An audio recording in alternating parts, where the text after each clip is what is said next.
Okay, तो entire screen,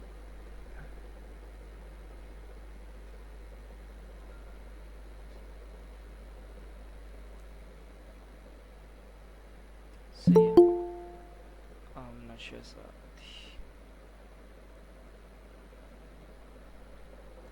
इधर से ये, तो हल्का सा हम एक रीकैप दे लेते हैं। कौन बताएगा नंपाई क्या होती है? जो आज नए बच्चे दो तीन चार आए हैं उनके लिए, इधर से देख के बता दो।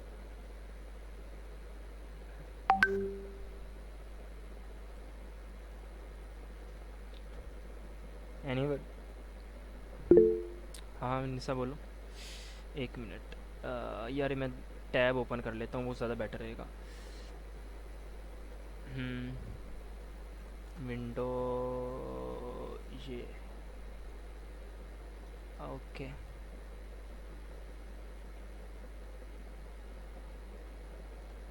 हम्म, बताओ इन्हें।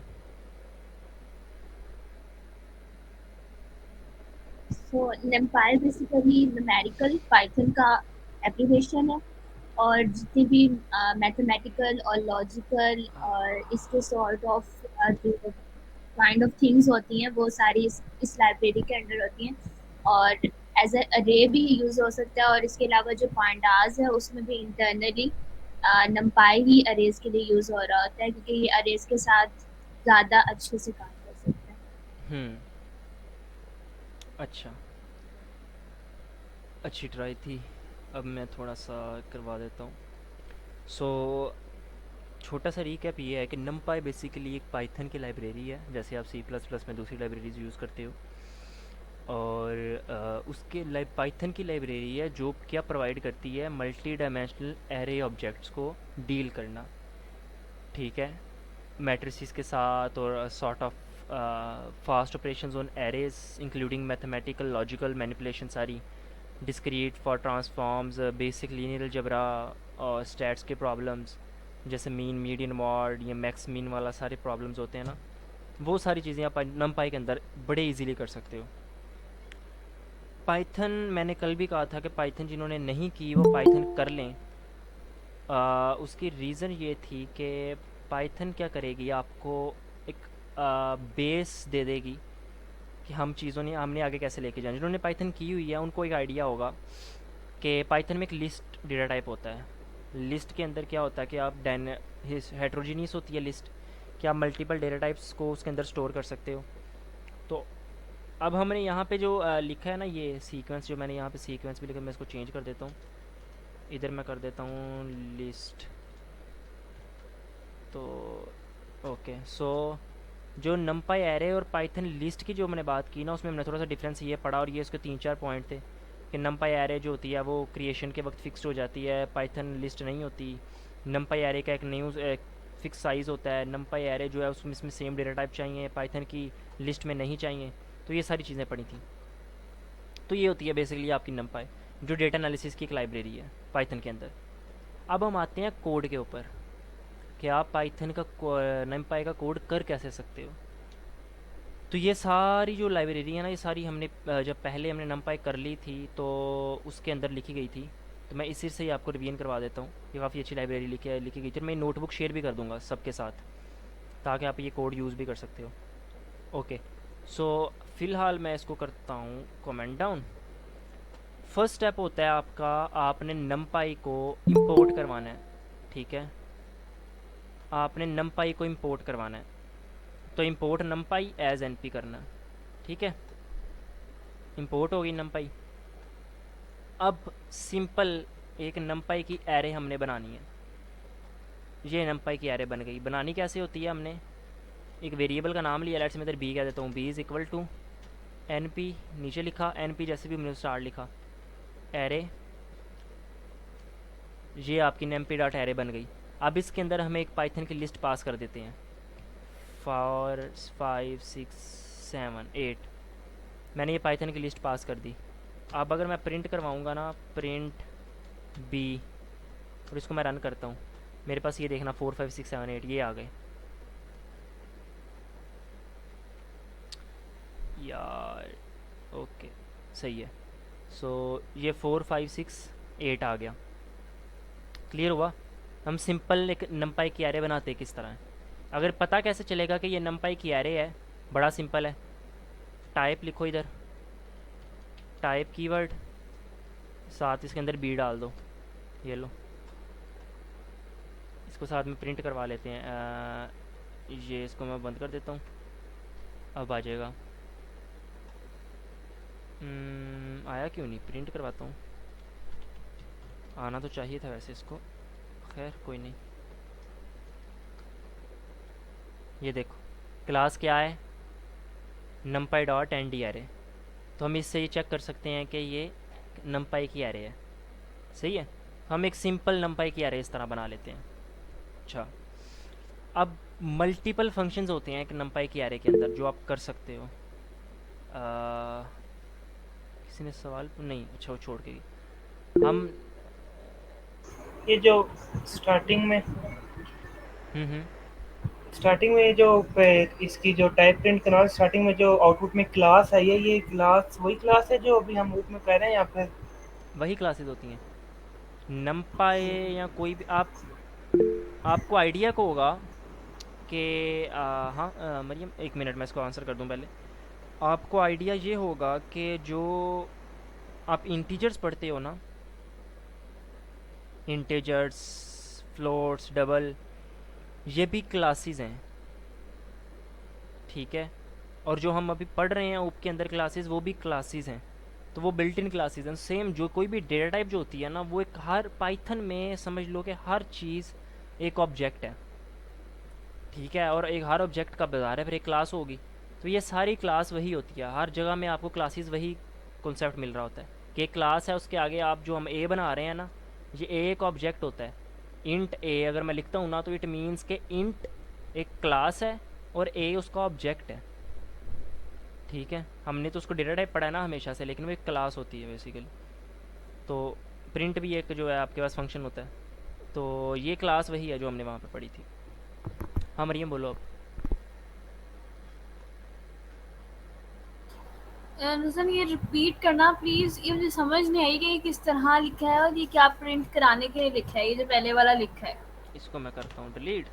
अच्छा, मैंने कहना था कि मुझे एक सिंपल नमपाई की एरे चाहिए, एक सिंपल एरे।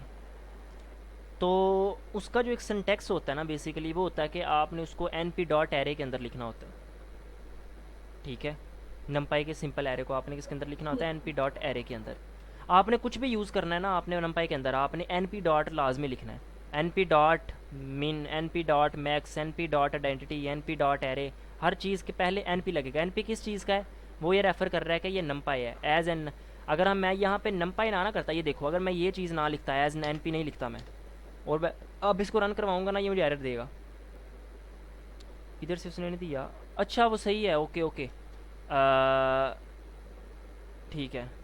इसको इधर ये रन कर रहा है, लेकिन अगर आप इसको अपने उसके अंदर करोगे ना, क्या उसको कहते हैं, लोकल के अंदर, वो आपको एरर देगा। वो इसलिए कि जो आप इंपोर्ट नमपाई कर रहे हो ना इसके अंदर, तो वो नमपाई को एरर कर रहा है, क्योंकि मैं इसके अंदर डाउनलोड भी नहीं कर रहा नमपाई को।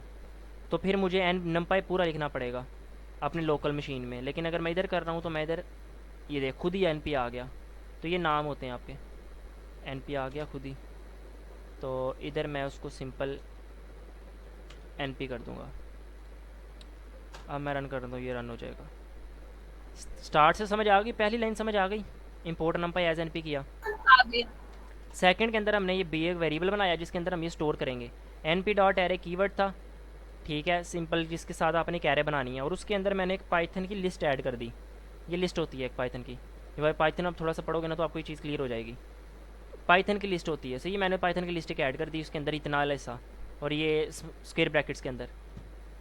तो ये मेरे पास बन गई। अब अगर मैंने इसकी डाटा टाइप चेक करवानी हो ना कि किस टाइप की है ये बी वेरिएबल किस टाइप का है, तो मैं प्रिंट टाइप बी कर सकता हूँ, मुझे बता देगा कि किस टाइप का है। ठीक है। और अगर मैंने सिर्फ इसको रन करवाना हो तो मैं उसको रन भी करवा सकता हूँ ऐसे ही। तो मुझे ये देखो रन कर भी कर दे दिया उसने, 4 5 6 8। Print B. क्लियर हुआ ये इतना ही सा? ठीक है, हो ठीक है, गया हो आपने गया। एक सिंपल नंपाई की एरे बनाई है। Yes ma'am. सर ये जो एनपी आपने किया, ठीक है, ये नमपाई की वजह से किया है, तो इसके बाद जब भी हम एनपी डॉट लिखते हैं, इसका मतलब हम उसको उस इंस्टेंस को कॉल कर रहे हैं, मतलब इसको जो अप्रोप्रिएट इसकी लाइन क्या बनती है, अगर हमने किसी को बताना चाह रहे हैं तो हम कैसे एक लाइन में उसको एक्सप्लेन करेंगे, ये डॉट का मकसद क्या है? डॉट का मकसद ये है कि जो एनपी के अंदर मल्टीपल फंक्शंस लिखे गए हैं ना लाइब्रेरी के अंदर, कि नमपाई तो एक लाइब्रेरी है, उसके अंदर मल्टीपल फंक्शंस लिखे गए हैं, काइंड ऑफ क्लासेस कह लो या आप उसको मेथड्स कह लो, तो हम उनको कॉल करवा रहे हैं कि मुझे सिर्फ यहाँ पे एरे चाहिए। तो अब मुझे तो नहीं पता कि बिहाइंड द सीन इस एरे का क्या चल रहा है, चीज़ क्या हो रही है। अगर मैं यहाँ पे आगे जाके हम इधर यूज़ करेंगे, देखो मैंने dot n P dot arange किया, एन पी डॉट रीशेप किया, या इधर आगे जाके मैंने n P dot linspace किया, मुझे तो नहीं पता कि एक्चुअल हो क्या रहा है नमपाई के अंदर कि वो उसको लिन स्पेस में कर रहा है, मुझे सिर्फ उसके नाम पता है। तो मैं उसको सिर्फ वो चीज़ कॉल करवा रहा हूँ कि ये फंक्शन है, इस फंक्शन को कॉल कर दो, इसके अंदर ये वैल्यू है, पैरामीटर जिसको आप कहते हो, हमने बस उसको वो कॉल करवा दी। तो ये बेसिकली आप नमपाई के आगे नॉट डॉट लगवा के जो उसके अपने फंक्शंस होते हैं या अपने उसके एट्रीब्यूट्स होते हैं, हम उनको कॉल करवा रहे होते हैं।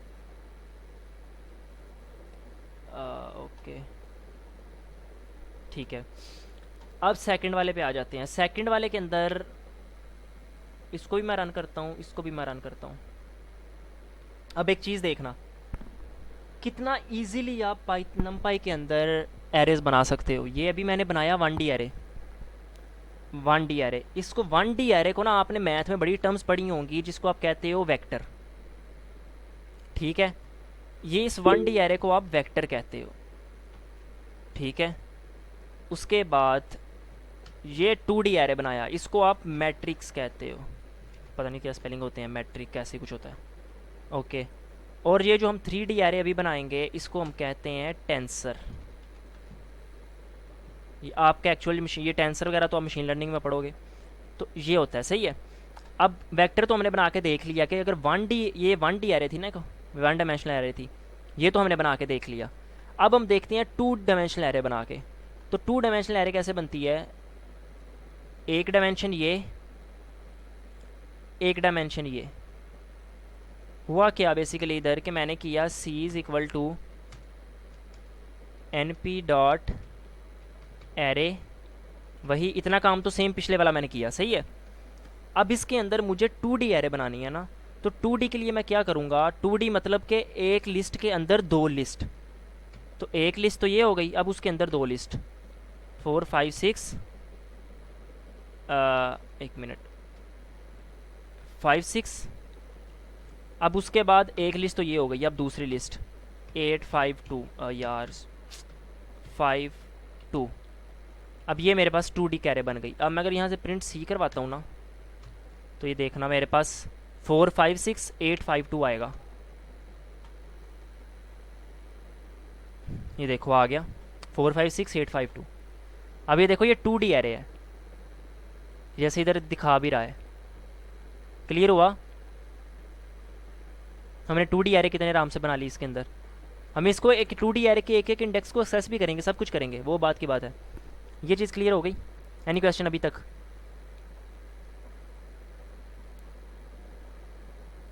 नहीं, क्लियर है।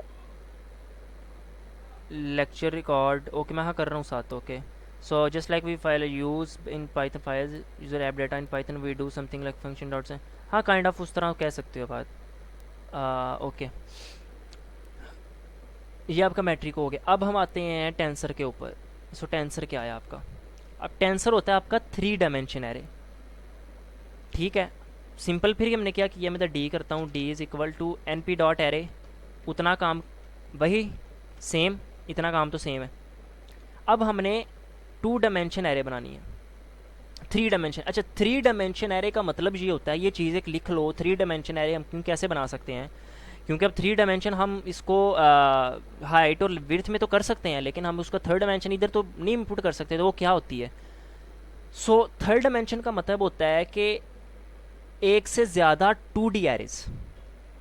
3rd डायमेंशन का क्या मतलब होता है, 3 डायमेंशंस का एक से ज़्यादा 2D एरेज। एक से ज़्यादा ये 2D एरेज, अगर दो 2D एरेज है ना तो उसका मतलब है कि ये थर्ड डायमेंशन 3D एरे है। फॉर एग्ज़ाम्पल जैसे इधर मैंने किया एक एरे, दूसरी एरे, ठीक है। अब इसके अंदर हमने कर लिया 1 2, जैसे ऊपर किया था, इसको मैं अभी ये कर देता हूँ 1 2। इसके साथ ही मैं बाहर आ जाता हूँ, उसके बाद मैं करता हूँ 3 4, ठीक है। ये हमारे पास क्या हो गई, एक 2D एरे हो गई, ठीक है। जैसे हमारे पास ये एक वैसे 1D एरे, एक 1D एरे, इट मीन्स कि ये दो 2D एरेज हो गई। अब नेक्स्ट क्या है, नेक्स्ट ये है कि मैं इधर इसको कर दूँ ये 2 ब्रैकेट्स 5 6 कॉमा ब्रैकेट 7 8, ठीक है। अब मैं इसको करता हूँ रन।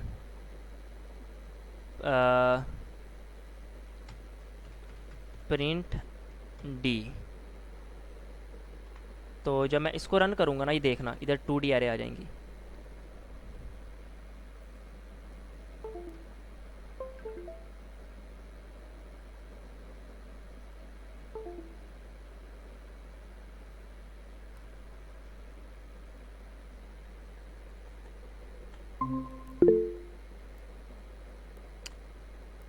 ओके यार, मैं थोड़ा सा काइंड ऑफ मिस हो गया था।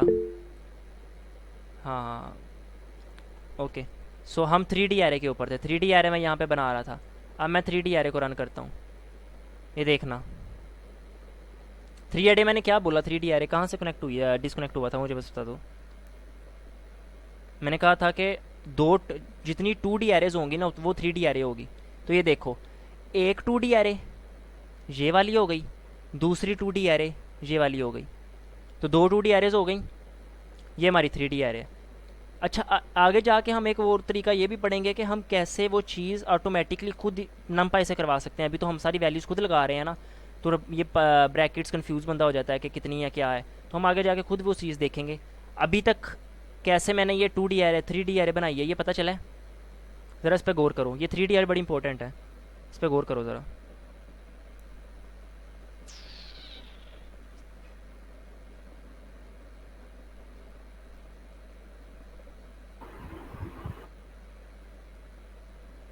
बोलो।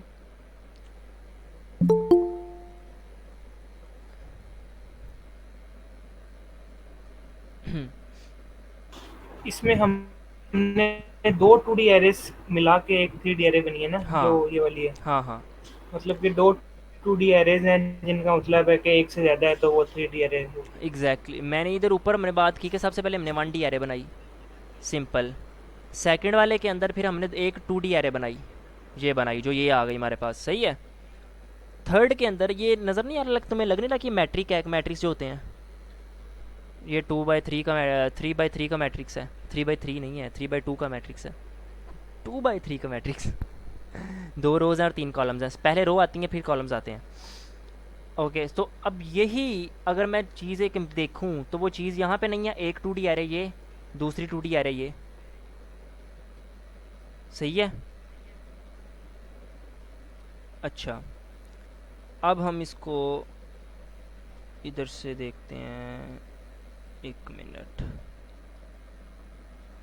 ये जब शो होगा तो ये इसी तरह शो होगा ना कि जैसे 1 2 3 4 है ये फ्रंट साइड पर एंड 5 6 7 8 बैक साइड पर, जैसे 3 डायमेंशन होती है।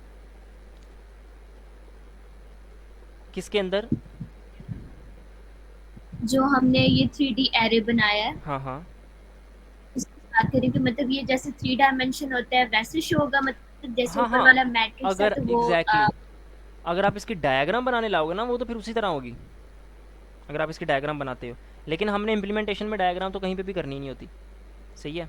तो इसलिए बेस्ट तरीका इसका ये होता है कि आप ये याद रखो कि जितनी अगर एक से ज़्यादा 2D एरेज होंगी ना तो वो 3D एरे होगी, एक से ज़्यादा 2D एरेज 3D एरे होगी। अच्छा तो ये चीज़ हो गई। अब हम एक चीज़ करते हैं, यहाँ पे हमने एक 2D एरे बनाई, अब आप इनके ना डेटा टाइप्स भी चेंज कर सकते हो।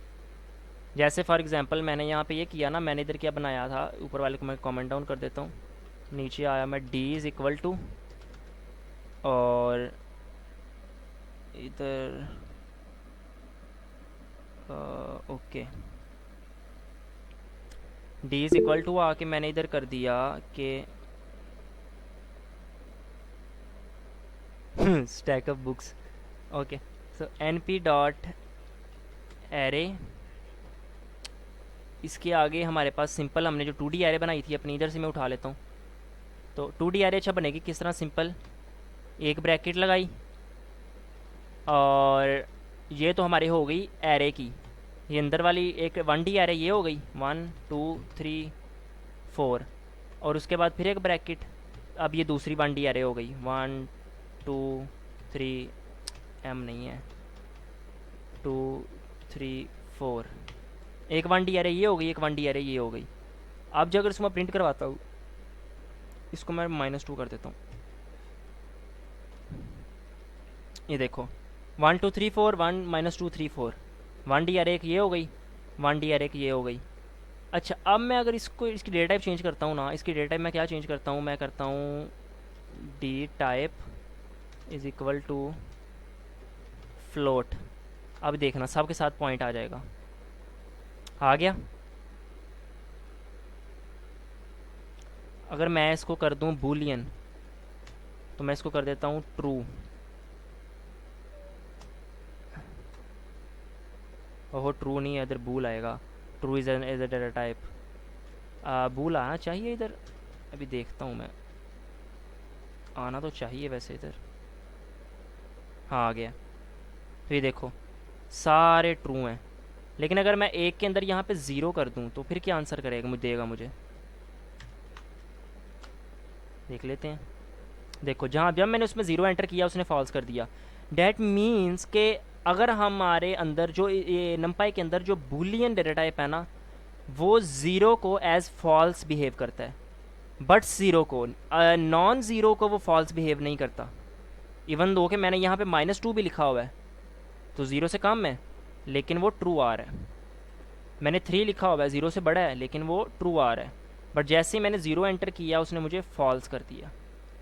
इसका मतलब ये हुआ कि नॉन ज़ीरो जो भी हमें एलिमेंट ऐड करेंगे वो ट्रू होगा, ज़ीरो फॉल्स होगा।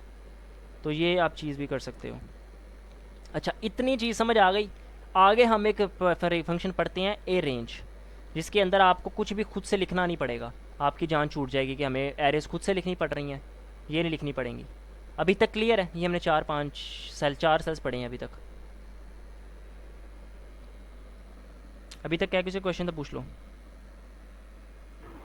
ये जो 3D एरे है, इसमें इसको लिखते वक्त हमने दो, मतलब कि जो 2D एरे बनाई थी उसमें हमने एक 1D के अंदर डबल ब्रैकेट्स लगाई थी साइड पे, इसमें मतलब साइड पे डबल ब्रैकेट से एक और उसमें ऐड हो जाएगी। सिंटैक्स की हाँ, समझ नहीं आ रही इसकी सब 3D एरे।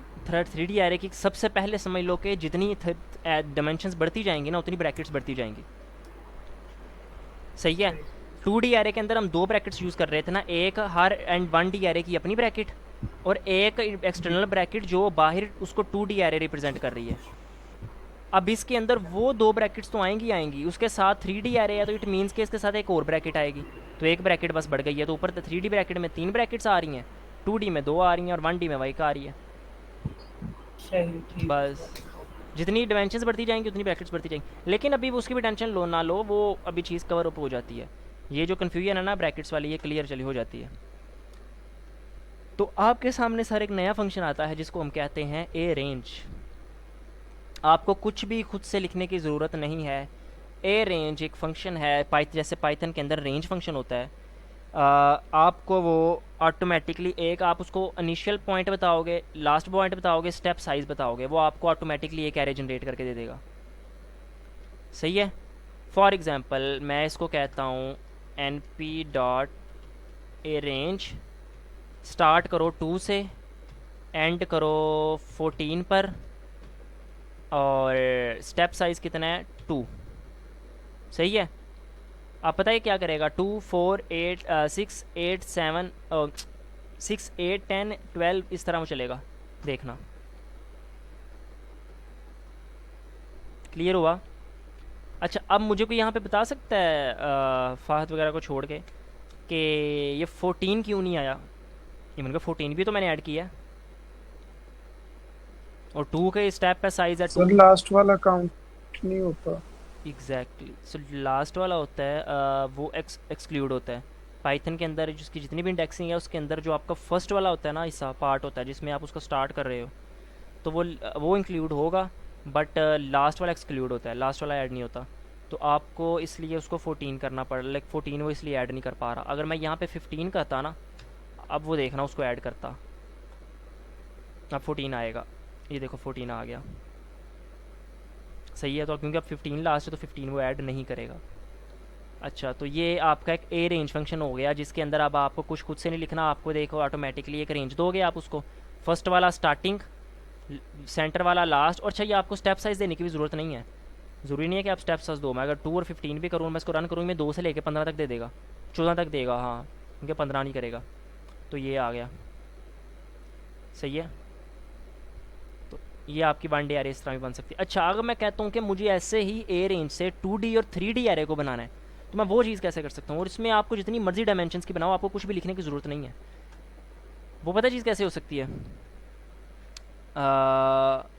वो चीज़ हो सकती है, मैं रिकॉर्ड कर रहा हूँ, आई गेस कर ही रहा हूँ, हाँ कर रहा हूँ। वो चीज़ बड़ी सिंपल है। वो चीज़ ऐसी हो सकती है कि देखना, np डॉट ए रेंज। अच्छा, अब हम बनाते हैं सबसे पहले यहाँ पे 2D एरे। 2D एरे का मतलब कि मैं अगर कहता हूँ इसके मेरे पास 8 एलिमेंट्स हैं, तो स्टार्ट कहाँ से कर, 4 से स्टार्ट कर, सही है। और कहाँ तक लेके जा, तू लेके जा अल्लाह भला भला करे 13 तक, 4 5 6 7 8 9 10 11 12, 13 तो ऐड नहीं होगा। तो आगे हम आ गए डॉट। अब रीशेप एक और फंक्शन होता है जो इसकी शेप बनाता है, ठीक है। रीशेप, इसके अंदर अब हम उसकी शेप दे देंगे कि हम किस तरह का अपना चाहते हैं। चूँकि फर्स्ट वाले के अंदर 8 इंटीजर्स हैं, 8 एलिमेंट्स हैं, तो इट मीन्स कि मुझे वहाँ पे भी 8 ऐड करने पड़ेंगे। तो अगर 8 हैं तो मैं उसको ऐसे ऐड कर सकता हूँ 4/2, 4 रोज़ होंगी, 2 कॉलम्स होंगे। अब देखना मैं इसको रन करता हूँ क्या आएगा, एरर देगा या क्या करेगा।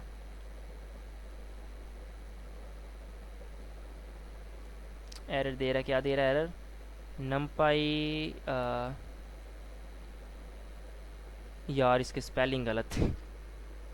ए रेंज एरर है, can not reshape array of size 9। Size 9 है एरे है इसका, 12 करके देखता हूँ, होना तो नहीं चाहिए।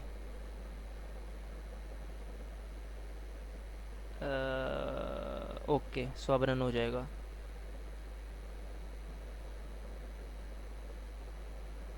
हाँ, अब रन हो गया। तो ये देखो 4/2 की शेप उसको मैंने कहा था कि 4 रोज़ हों, 2 कॉलम्स हों, तो एक row, second row, third row, fourth row, first column, second column. तो आपकी डॉट री शेप ने ये चीज़ कर दी। और ये चीज़ आपने कहाँ से देख ली कि dot n P dot range से जितने एलिमेंट्स। अच्छा, अब ये मुझे बड़ा पे बचने का था कि हमें कैसे पता चले कि ये जितने एलिमेंट्स यहाँ पे कितने एलिमेंट्स पुट करने हैं कि वो उतनी की एक स्टेबल शेप बन पाए। ज़ाहिर है अगर यहाँ पे 9 एलिमेंट्स हैं और यहाँ पे मैं 8 की शेप बनाता हूँ तो वो तो नहीं बनेगा ना, मैट्रिक्स नहीं बन सकता। तो इसलिए मुझे यहाँ पे जितनी शेप यहाँ पे बन रही होगी ना उसके एलिमेंट्स की, उतनी ही मुझे यहाँ पे रेंज देनी पड़ेगी। तो इसका बड़ा सिंपल सोल्यूशन ये है कि आपने जो भी यहाँ पे वैल्यूज़ ऐड करनी है ना, उनको आपस में मल्टीप्लाई कर लो। तो मैं 4 को अगर मल्टीप्लाई 2 करूँगा ना तो ये 8 हो जाएगा, तो मुझे यहाँ पे 8 की रेंज देनी है। तो अगर मैं इसको 1 से स्टार्ट करता हूँ ना, तो 1 से स्टार्ट करने के बाद मैं इसको अगर 12 पे लेके आया हूँ, तो इट मीन्स कि मुझे अब यहाँ पे 3 करना है, ठीक है। तो अब इसमें देखना एरर देगा, क्या करेगा, एरर दे रहा है क्योंकि ये 11 है, तो मैं इसको 13 कर देता हूँ। ओके, सो ये देखो अब ये 4 रोज़ 3 कॉलम्स थे, तो 1 2 3 4 5 6 7 8 9 10 11 12 एरे 1 2 3 से लेके 12 तक। ये आपकी 2D एरे आप इतने इजीली बना लेते हो, सही है। ओके, अब सिंपल हम बनाते हैं इधर से ही 3D एरे बनाते हैं। तो मैं कहता हूँ np डॉट ए रेंज, इसके अंदर मैं कह देता हूँ फॉर एग्ज़ाम्पल 1 से स्टार्ट करो और लेके जाओ कहाँ तक, 20 तक। ठीक है, 1 से स्टार्ट करो 20 तक लेके जाओ या 21 तक लेके जाओ। ओके, 21 तक। अब डॉट रीशेप, यहाँ पे अब एडिशन करते हैं। हमें 20 एलिमेंट्स हैं हमारे पास रेंज के अंदर। अब 20 यहाँ पे कैसे आएंगे, तो जब हम 3D एरे बना रहे हैं तो 3D एरे का जो होता है ना ऑर्डर, उसके अंदर सबसे पहले आता है कि आपको कितनी 2 डायमेंशन एरेस चाहिए। तो मुझे 2 2 डायमेंशन एरे चाहिए, कॉमा।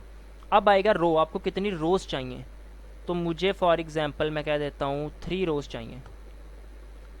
ठीक है, कॉमा। अब कितने कॉलम्स चाहिए, तो मुझे फॉर एग्ज़ाम्पल 3 कॉलम्स चाहिए, कॉमा। अब इसको करो आपस में मल्टीप्लाई, 2 × 3 6, 6 × 3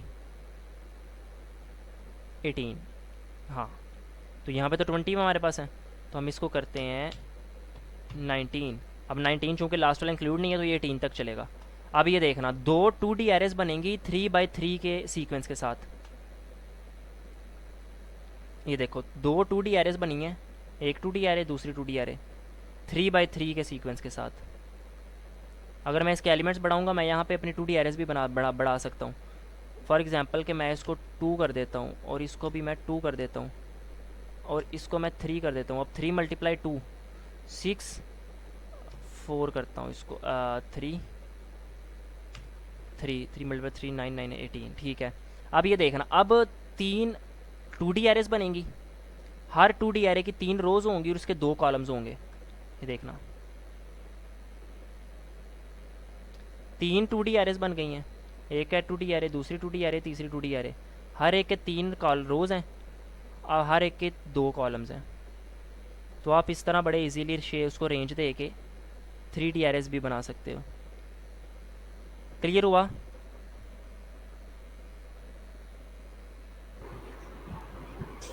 अगर इसमें रेंज ना देनी हो तो अगर हमने अपने पास कोई स्पेसिफिक नंबर देना, जैसे हमने 4 से 10 तक नहीं जाना, हमने 4 लिखना है, फिर 12 लिखना है, फिर 10 लिखना है, उसके लिए फिर हमें वही वाला पुराना मैट्रिक्स। नहीं नहीं, वो वाला नहीं, आप स्टेप साइज़ दे सकते हो इसको। आप स्टेप साइज फॉर एग्जांपल मैं सिर्फ कहता हूँ इसमें इवन आए तो मैं 2 कर दूंगा। तो मैं इसको अगर 2 कर रहा हूँ तो अब मुझे इधर इसकी वैल्यू बढ़ानी पड़ेगी। ठीक है, तो मुझे इसकी अगर वैल्यू बढ़ानी पड़ेगी तो फॉर एग्ज़ाम्पल मैं, अच्छा अभी मैं इसको इधर से ही करता हूँ। ठीक है, 20 कर दिया। अब इसको मैं रन करता हूँ, क्या आ रहा है, ये आ रहा है 1 3 5 7। 1 से स्टार्ट कर रहा है 20 तक। मैं कहता हूँ 0 से स्टार्ट कर भाई तू। 0 2 4 18 तक चल रहा है। तो इट मीन्स के 1 2 3 4 5 6 7 8 9 10, तो मेरे पास 10 हैं। तो मैं कहता हूँ डॉट रीशेप और उसके अंदर मैं कह देता हूँ 2 2 2 कि 2 2D एरेज हों, हर की 2 2 रो और 2 कॉलम्स हों। तो मैं इसको इधर से कर देता हूँ 19 कर देता हूँ, लेट से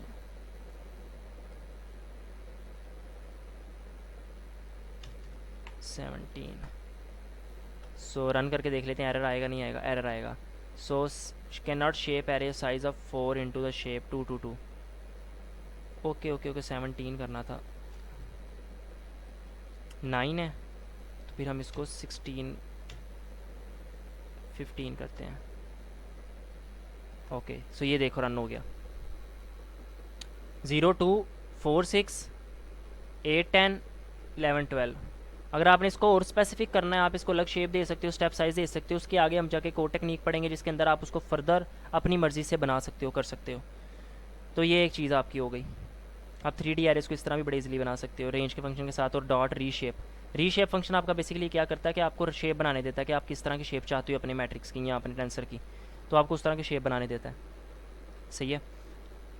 उसके बाद एक बड़ा ज़रूरी कॉन्सेप्ट जो नमपाई के अंदर होता है उसको हम कहते हैं नमपाई NP1s और NP0s का।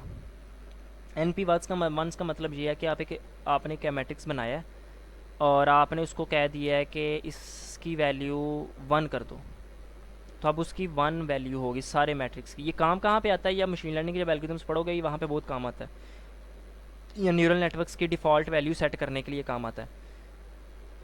तो आपने 1 ऐड कर दिया, जब ज़ीरोज़ के अंदर आप क्या करोगे, जो नाम से ज़ाहिर है कि आप उसकी सारी वैल्यूज़ को ज़ीरो ऐड कर दोगे, ज़ीरो सेट कर दोगे। तो वो होता कैसे है, बड़ा सिंपल है, N P dot ones, simple, ये तो उतना ही। आगे आपने उसको रेंज देनी है, उसके कितने आपको चाहिए। मैं कहता हूँ मुझे 5 रोज़ चाहिए, 8 कॉलम्स चाहिए, ठीक है, इतना काम था बस, मुझे और कुछ भी नहीं करना। और डेटा टाइप मुझे चाहिए इंट चाहिए फॉर एग्ज़ाम्पल, ये हो गया। अब मैं इसको इधर से करता हूँ ये, और मैं इधर ऊपर आ गया। तो जब मैं इसको इधर से रन करूँगा ना, आप पता देखना क्या होगा, 5 रोज़ आ जाएंगी, 8 कॉलम्स आ जाएंगे, और सब के अंदर 1 होगा।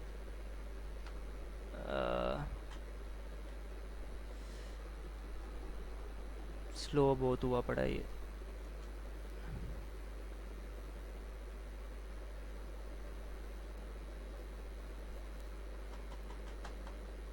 चल जा यार।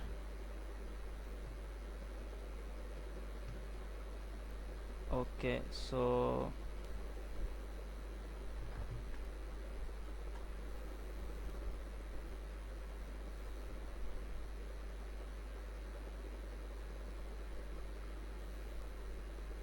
इतना स्लो क्यों है?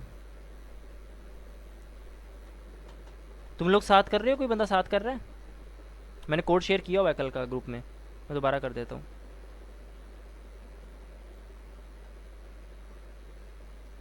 यस मैं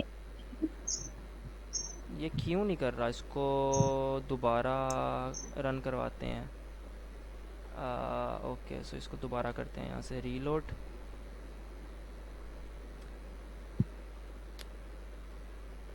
इसको प्रॉब्लम है, नेट की प्रॉब्लम है, क्या प्रॉब्लम है इसको? करवाना तो इसको चाहिए।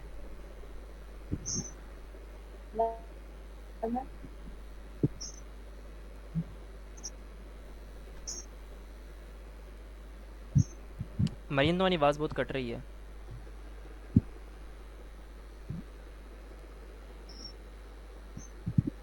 मेरा भी नहीं चल रहा है नेट।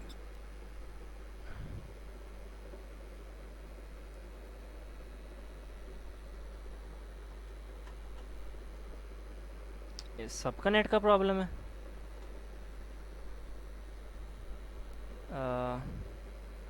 रेंज रिटर्न और चाली भाई कह रहे हैं, वो पहले हाथ था वो स्टैकिंग।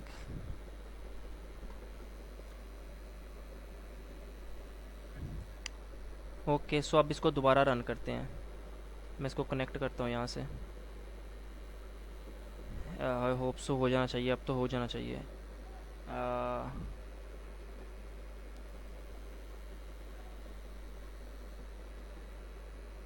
ओके सो ये आ रहा था, सही है।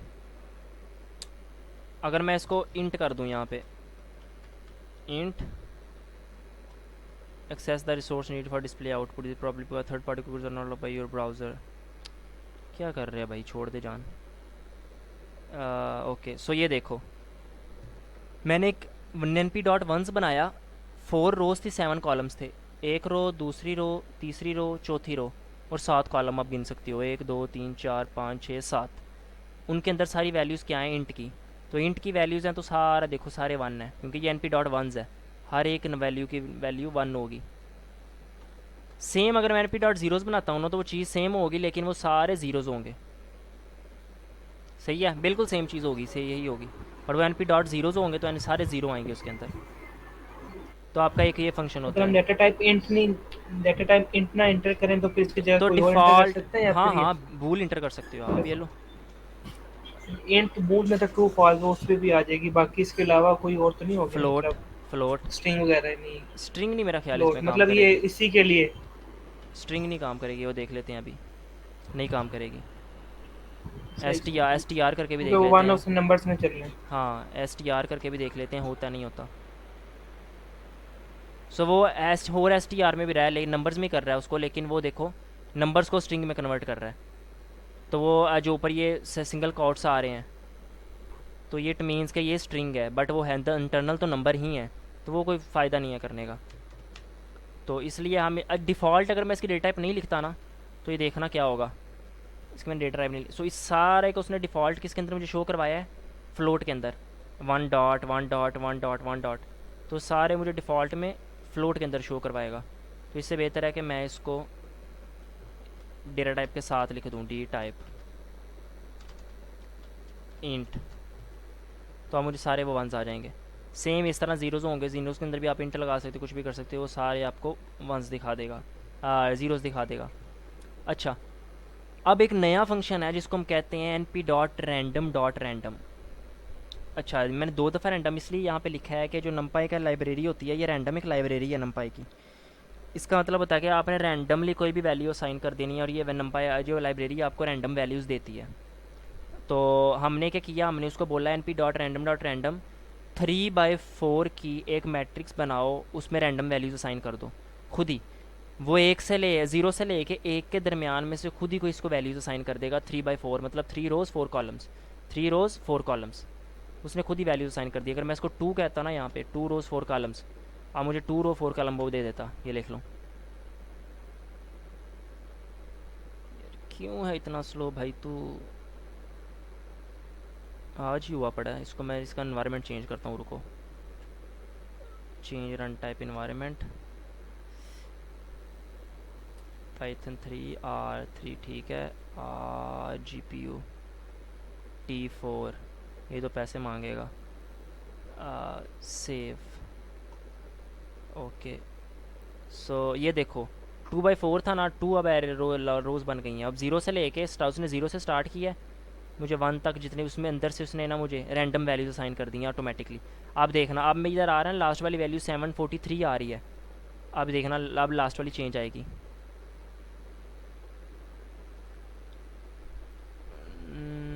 आजा, यू हैव डिसकनेक्टेड, ओके यार, ऊपर वाला भी फिर करना पड़ेगा रन, इधर से वाला, ये वाला बस एक, ओके। सो अब ये वाला रन भी हो जाएगा। सो ये देखो अब लास्ट वाली चेंज आई है, पहले 70 और कुछ थी, अब ये 94 और 56 आ रही है, तो रैंडमली वैल्यूज़ ये साइन कर देता है। तो आप इसमें चीज़ ये कर रहे होते हो। अच्छा, उसके बाद आपके पास एक आइडेंटिटी मैट्रिक्स होता है, जिसकी आपको मैं टास्क भी दूंगा आज। उसके अंदर भी आपको 5 टास्क होंगे आपने जो करने होंगे। उसमें आइडेंटिटी मैट्रिक्स क्या करता है, आपने नाम लीनियर अलजेब्रा पढ़ा है सब ने, लीनियर के अंदर आइडेंटिटी मैट्रिक्स पढ़ा है किसी ने, बताओ ज़रा। Identity matrix in linear algebra ये सारे पता है क्या होता है आइडेंटिटी मैट्रिक्स, एनीवन? डायगोनल्स में 1 आ जाए और हाँ, इसके डायगोनल में 1 आ जाए और बाकी पूरी आपका मैट्रिक्स 0। 0। ये देख लो, मैंने उसको np.identity कर दिया और उसको मैंने बोल दिया कि मुझे 4, ये स्केयर में होता है आइडेंटिटी मैट्रिक्स, ठीक है। ये ऐसे नहीं हो सकता कि 3/4 हो या 4/3 हो। इसने अगर 4/4 होना तो ये 4/4 ही होगा, 3/3 ही होगा, 2/2 ही होगा, 10/10 ही होगा। तो जितनी भी इसकी रोज़ होंगी उतने ही कॉलम्स होंगे, क्योंकि हमने डायगनल में चीज़ देखनी है, तो डायगनल्स इक्वल आपके होने चाहिए। तो मैंने इसको क्या बोल दिया कि 4 है, डेटा टाइप इसकी इंटीजर है। जब मैंने रन किया ना, ये 4/4 का आइडेंटिटी मैट्रिक्स बन गया। और ये देखो 1, डायगनल सारे 1 है, ऑटोमेटिकली इसने मुझे आइडेंटिटी मैट्रिक्स बना के दे दिया। अगर मैं इसको 8 कह देता हूँ, मैं रन करता हूँ, ये देखो 8 का आइडेंटिटी मैट्रिक्स बन गया। 1 1 1, डायगनल सारे 1 है, बाकी सारा 0 है। ये देखो बाकी सारा 0 है, डायगनल 1 है सारे। तो ये आपने इसने 8/8 का मैट्रिक्स दे दिया। इधर मैं 5 कर देता हूँ, मुझे 5/5 का दे देगा, ठीक है। तो जितना मर्जी आप बड़ा बना हुआ है मैट्रिक्स, आप बड़े इजीली मैट्रिक्स को मैनिपुलेट कर सकते हो। तो हम इधर 3/3 का भी लेके चलते हैं। तो इस तरह आप इसको आइडेंटिटी मैट्रिक्स बना सकते हो। उसके बाद आपके पास एक फंक्शन होता है जिसको आप कहते हो लिन स्पेस का। लिन स्पेस क्या करता है, अच्छा अभी हमने ऊपर रैंडम एक पढ़ा कि वो रैंडमली वैल्यू असाइन कर देता है। लिन स्पेस क्या करता है, लीनियर स्पेसिस का पूरा एब्रीविएशन है। लिन स्पेस ये करता है कि आप उसको एक इनिशियल स्टेप दे देते हो, यहाँ से स्टार्ट कर 11 यहाँ तक ख़त्म कर, और मुझे उसके अंदर कितनी वैल्यूज़ चाहिए। जैसे फॉर एग्जांपल मैं आपको कहता हूँ कि आप 2 से स्टार्ट करो, 10 तक चलो, और 2 से लेके 10 तक के अंदर अंदर ना मुझे 3 वैल्यूज़ चाहिए, ठीक है। 2 से स्टार्ट करो, 10 तक जाओ, और मुझे 2 से 10 के बीच में 3 वैल्यूज़ चाहिए। तो अब आप 2 से 10 तक तो वैल्यूज़ दोगे, लेकिन उसको डिवाइड करोगे इक्वली, तो लिन स्पेस इक्वली डिवाइड करता है। अब ये देखना, मैंने ये चीज़ की हुई थी ना, -10, 11 और 7, और इसके मैं डेटा टाइप फ्लोट किया, मैं फ्लोट नहीं करता, मैं यहाँ पे फ्लोट ही चलो अभी रहने देता हूँ ज़्यादा एक्यूरेसी के लिए। अब मैं इसको रन करता हूँ, ये देखना इतना ही, वैसे दोबारा यही चीज़ आएगी। सो जितना डिस्टेंस 10 और -6.5 के बीच है ना, उतना ही डिफरेंस -6.5 और -3 के बीच है, और उतना ही डिफरेंस -3.5 से लेके 0.2 के बीच है, 0.5 के बीच है, क्योंकि वो पॉजिटिव है। तो उतना ही डिफरेंस 0.5 से लेके 4 के बीच है, सब के अंदर 3.5 का डिफरेंस आ रहा है। क्लियर हुआ? ओके यार तू रुक जा। क्लियर हुआ 3.5 का सब के अंदर कैसे डिफरेंस आ रहा है? क्योंकि मैंने इसको बोला कि मुझे 7 वैल्यूज़ चाहिए, तो अब ये गिन लेते हैं कितनी वैल्यूज़ हैं। उसने स्टार्ट -10 से किया, -10, एंड 11 पे किया, 11, अंदर कितनी वैल्यूज़ हैं? 7 मैंने कहा था, 1 2 3 4 5 6 7। अगर मैं इसको 8 कह दूँ तो अब इक्वली डिवाइड करेगा, और लेकिन मुझे अब अंदर 8 वैल्यूज़ मिलेंगी। देखना, 1 2 3 4 5 6 7 8। अब उसने इक्वली डिवाइड किया 3 के डिफरेंस से, -10, -7, -4, -1, 2, पॉजिटिव, 5, 8, 11। लीनियर स्पेस क्लियर हुआ? अभी तक किसी की कोई प्रॉब्लम? अगर इसमें हम इंट देते हैं तो फिर इंट में तो इतनी एक्यूरेसी पॉइंट्स में वो जाता नहीं है, तो फिर वो कैसे 3.5 का अगर बनता हो तो कैसे वो करेगा? इसको मैं दोबारा 7 कर देता हूँ, और इसको इंट में रख के करता हूँ। अब इसको दोबारा रन करता हूँ, इंट में रख के 7 कर दिया। अब एक चीज़ देख लेते हैं इधर। सो ये देखो, किया उसने दोबारा वही है, लेकिन उसने इंटीजर है ना, तो उसने एक्यूरेसी क्या होगा, वो हमें इंटीजर दिखाएगा, तो इट मीन्स कि वो डेसिमल पॉइंट को खा जाएगा, डेसिमल पॉइंट शो ही नहीं करेगा। क्लियर हुआ? वो डेसिमल पॉइंट को शो ही नहीं करेगा अगर मैं इधर डेटा टाइप लिखता ही नहीं और मैं वैसे ही रन करता हूँ।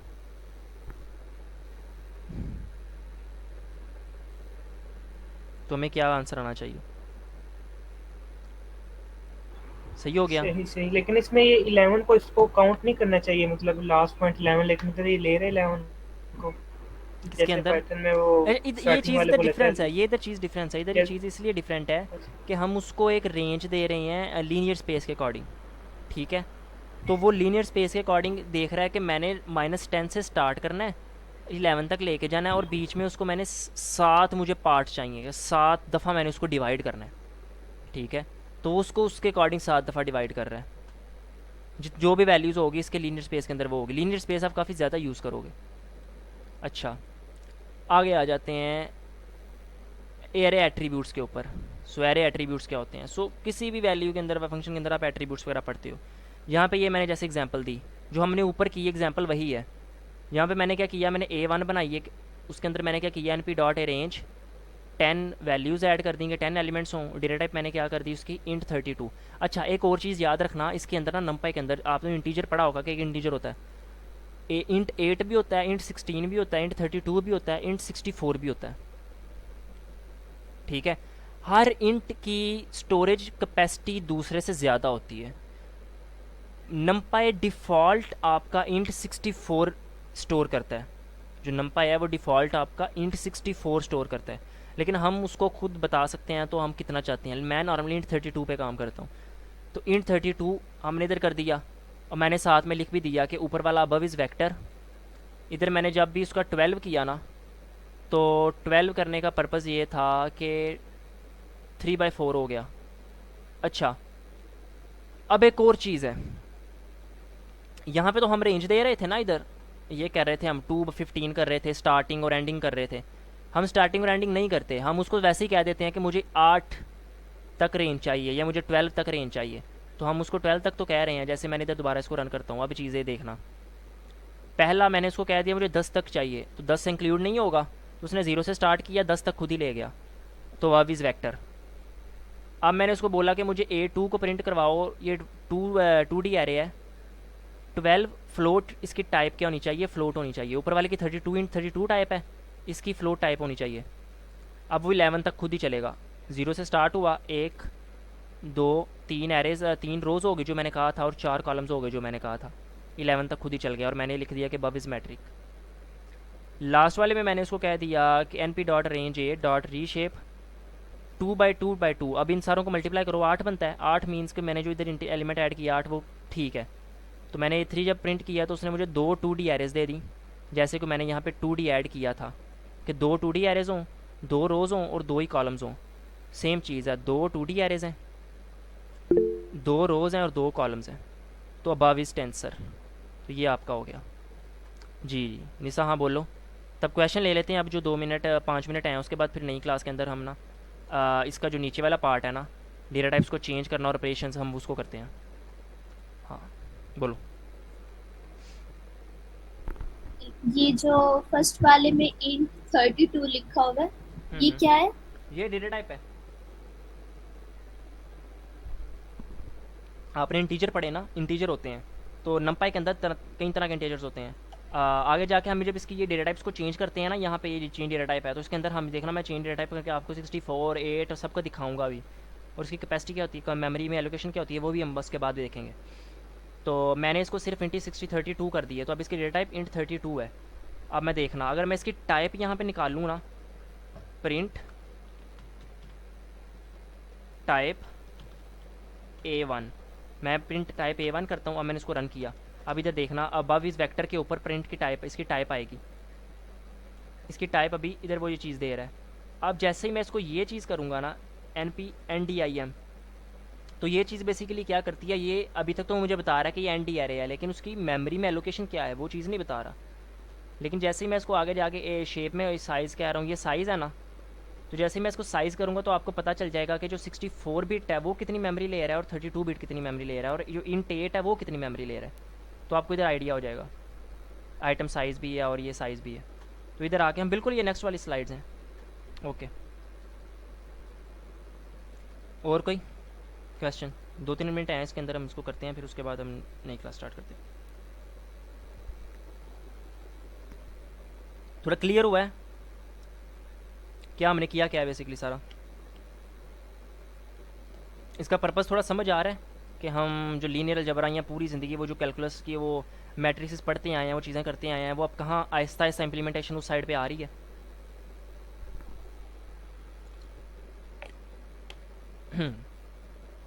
चलो फिर न्यू क्लास स्टार्ट करते हैं, क्योंकि ये तो फिर 2 मिनट में ख़त्म हो जाएगी। हाँ 3 मिनट में ख़त्म हो जाएगी, तो फिर अभी हम डिस्टर्ब होंगे। तो चेंज रन टाइप